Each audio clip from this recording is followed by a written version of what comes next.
और बंगाल को बंगालियों के हवाले करना है, क्योंकि अभी तो बंगाल जो है बांग्लादेशियों के हवाले है। और हमारे लोग जो हिंदू हैं वो वहां से पलायन कर गए या कन्वर्ट हो गए, लेकिन यहाँ बांग्लादेशी मुसलमानों की बाढ़ आ गई। लग रहा है इस बार।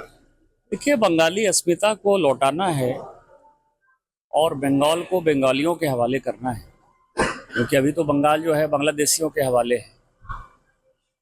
चाहे वो महर्षि अरविंद हों, राजनारायण बोस जी हों, चाहे ईश्वरचंद्र विद्यासागर जी हों, चाहे जेसी बोस जी हों, चाहे श्यामा प्रसाद मुखर्जी जी हों, चाहे राजा राम मोहन राय हों, चाहे विधान चंद्र राय हों, इन सबों की जो लेगेसी है पिछले 15 साल में तृणमूल कांग्रेस ने ध्वस्त कर दिया। और लेगेसी किसकी हो गई? तो बांग्लादेशी घुसपैठियों की, बांग्लादेशी मुसलमानों की। तो उस अस्मिता को वापस लौटाने के लिए भारतीय जनता पार्टी पूरी ताकत के साथ लगी हुई है और मुझे लगता है कि बंगाल में उसकी वापसी होगी। ओबीसी के साथ आने के बाद लगता है आपको कि कुछ हमको दूसरे पार्टी से कोई मतलब नहीं है। मतलब ये है कि भारतीय जनता पार्टी ग्राउंड पर मजबूत है और हमारे कार्यकर्ता मजबूती से वहाँ लड़ाई लड़ रहे हैं और हम भारी बहुमत से जीते। आपके चश्मे से क्या लग रहा है, बंगाल की स्थिति कितनी मजबूत होगी, कितना मजबूत किला हो जाएगा? क्योंकि जिस तरीके से बीजेपी फ्रंट फुट पर खेल रही है। देखिए, पूरा बंगाल इस चीज से तबाह है।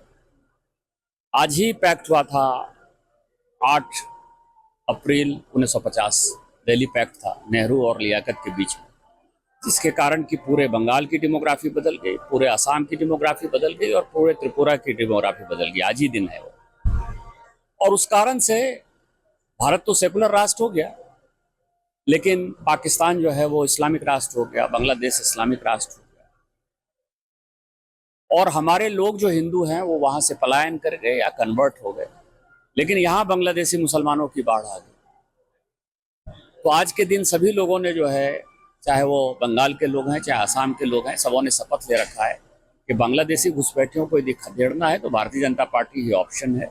और जब हमारी सरकार बनेगी तो बांग्लादेशी घुसपैठिए यहाँ से बाहर होगी। पवन खेड़ा के स्टेटमेंट को आप किस रूप में लेते हैं, जिस तरीके से उनकी घटिया है कांग्रेस में या कोई भी विपक्षी पार्टी। आपको पता है कि मेरे ऊपर भी 52-55 केस है। परिवार परिवार होता है।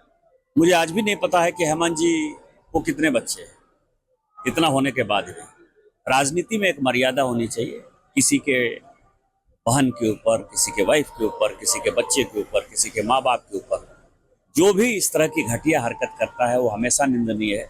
और कांग्रेस के समर्थित जितनी पार्टियां हैं उनका एकमात्र काम यही है कि कुछ नहीं यदि मिलता है राजनीति में विरोध करने के लिए तो उनके परिवार को टारगेट